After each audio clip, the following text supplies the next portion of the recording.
Shalom saudara-saudari yang terkasih di dalam Tuhan.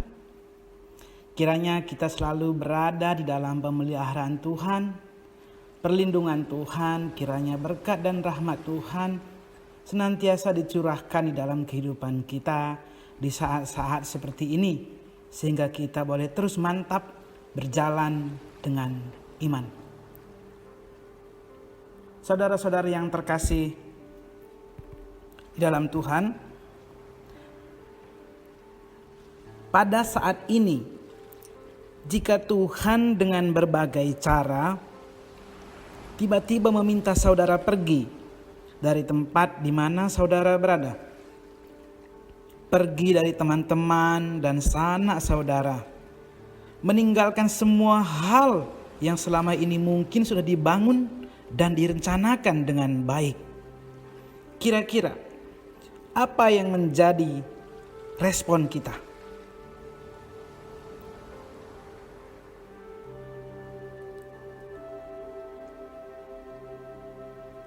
Saya yakin jawabannya tentu tidak mudah, bukan?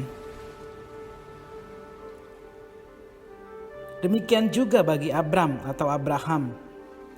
Ketidakmudahan jawaban itu terlihat dari keterdiaman Abraham ketika pemanggilan itu terjadi.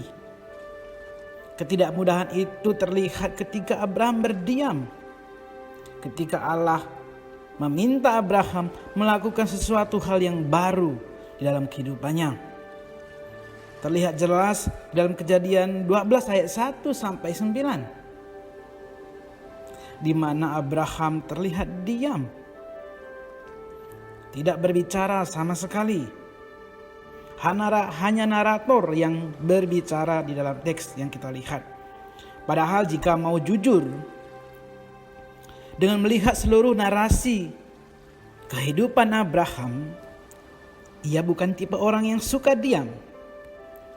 Salah satu contohnya kita bisa lihat di kisah Sodom dan Gomora di Kejadian 19, di mana terjadi dialog yang begitu alot antara Abraham dengan Allah karena ia ingin menyelamatkan orang lain. Saudara-saudara yang terkasih di dalam Tuhan, tidak gampang menjadi seorang Abraham. Ia harus pergi dari tempat di mana selama ini ia membangun kehidupan, melakukan hal-hal yang mungkin tidak dibayangkannya sebelumnya.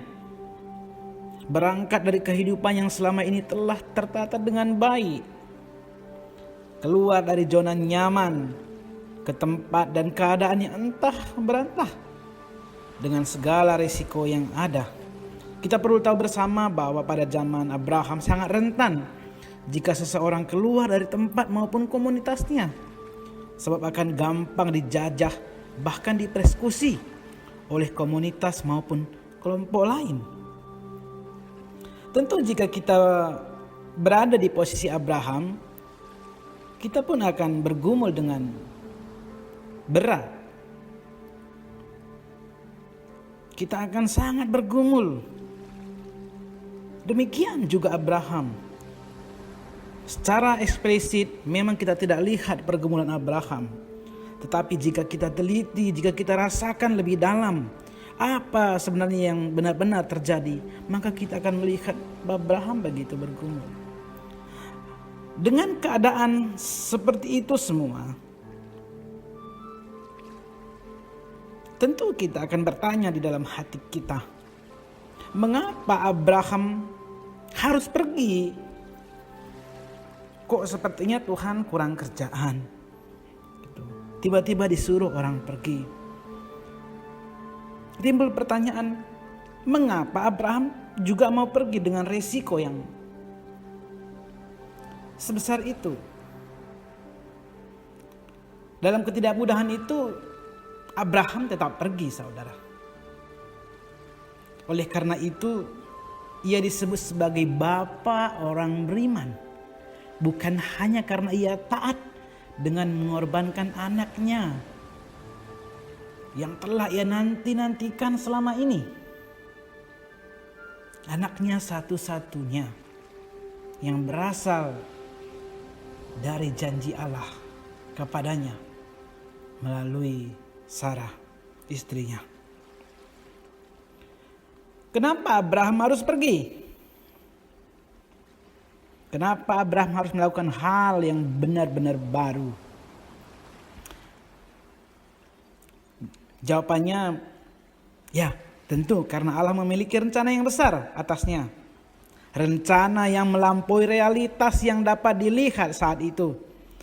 Sebagaimana yang tercatat di dalam Kejadian 12 ayat 2. Di mana Allah mengatakan, "Aku akan membuat engkau menjadi bangsa yang besar dan memberkati engkau, serta membuat namamu masyhur, dan engkau akan menjadi berkat.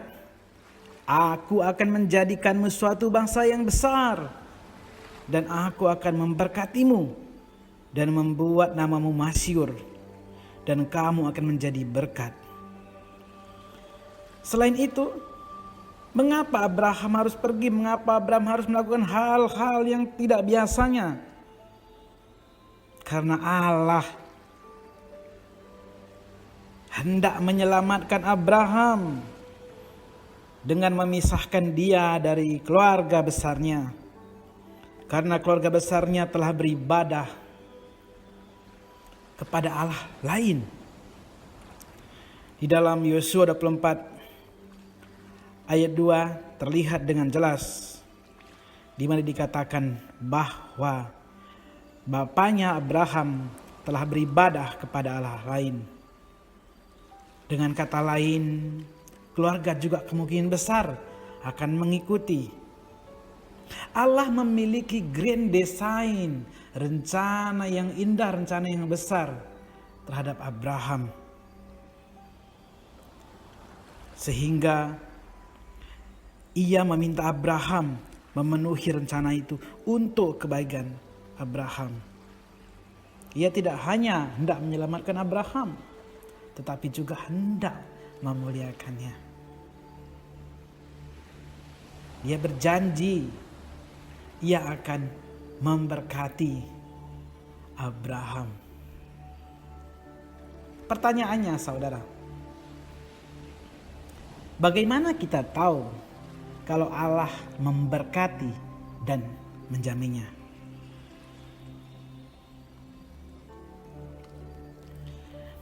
Di dalam Kejadian 12 ayat 3 dikatakan, "Aku akan memberkati orang-orang yang memberkati engkau dan mengutuk orang-orang yang mengutuk engkau." Bagaimana kita tahu Allah memberkatinya? Bahkan dengan tegas memberkati orang-orang yang memberkati Abraham dan mengutuk orang-orang yang mengutuk Abraham. Bagaimana kita tahu? Mungkin saja dengan gampang kita akan berkata, karena Ia Maha Tahu, karena Ia Maha Kuasa, dan persoalan begitu hanya jentikan jarinya dan itu terjadi. Ya, kalau gitu semua masalah selesai, saudara. Namun bukan begitu maksud yang teks hendak tunjukkan kepada kita. Bagaimana Abraham tahu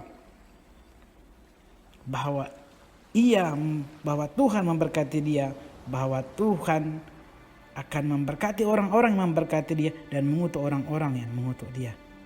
Karena Allah senantiasa berjalan bersamanya. Dia tidak pernah meninggalkan Abraham sedetik pun. Misalnya begini, saudara. Ketika Abraham berjalan dari satu tempat ke tempat lain, ketika Allah bersama dia, maka otomatis dia kan tahu apa sebenarnya yang dialami Abraham. Apa yang sebenarnya yang dialami? Apa sebenarnya yang dilakukan orang kepada Abraham? Karena Allah tidak pernah sedetik pun meninggalkan Abraham. Itu maksudnya. Aku akan memberkati orang-orang yang memberkati engkau dan mengutuk orang-orang yang mengutuk engkau. Karena Allah senantiasa hadir dan bersama-sama dengan dia. Berjalan bersama-sama dengan dia. Dengan kata lain, ia menjaminkan dirinya. Di dalam Ibrani 6 ayat 13, ia menjaminkan dirinya, bersumpah dengan dirinya bahwa ia akan selalu bersama-sama dengan Abraham, tentu dengan menaruhkan rohnya kepadanya. Allah juga menaruhkan rohnya kepada orang-orang yang berkenan kepadanya. Saudara, saya dan saudara menaruhkan rohnya kepada orang-orang yang percaya kepadanya. Saya dan saudara. Jika Allah yang demikian menjamin, Allah yang menciptakan langit dan bumi berkata demikian, ia menjaminkan dirinya kepada saudara dan saya. Ia menjaminkan dirinya kepada Abraham. Mengapa Abraham harus ragu? Itu lebih dari cukup, saudara. Itu lebih dari cukup kepada kita sekalian. Sehingga Abraham pun mantap berjalan dengan iman. Demikian harusnya juga kita, saudara. Saat ini mungkin situasi yang sedang kita hadapi tidak mudah ya. Namun bagaimanapun kita tetap dipanggil berjalan untuk hidup bersamanya. Berjalan dengan iman, hidup dengan iman. Berjalan dengan iman tentu tidak membuat semua baik-baik saja, sebagaimana yang dialami Abraham. Namun berjalan dengan iman adalah sebuah panggilan setiap kita.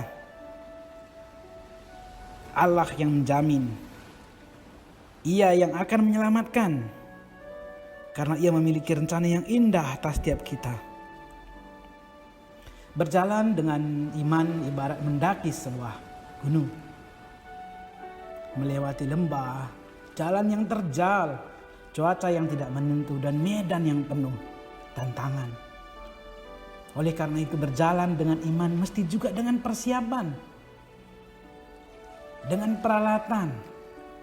Apa itu peralatan dan persiapan yang kita harus lakukan?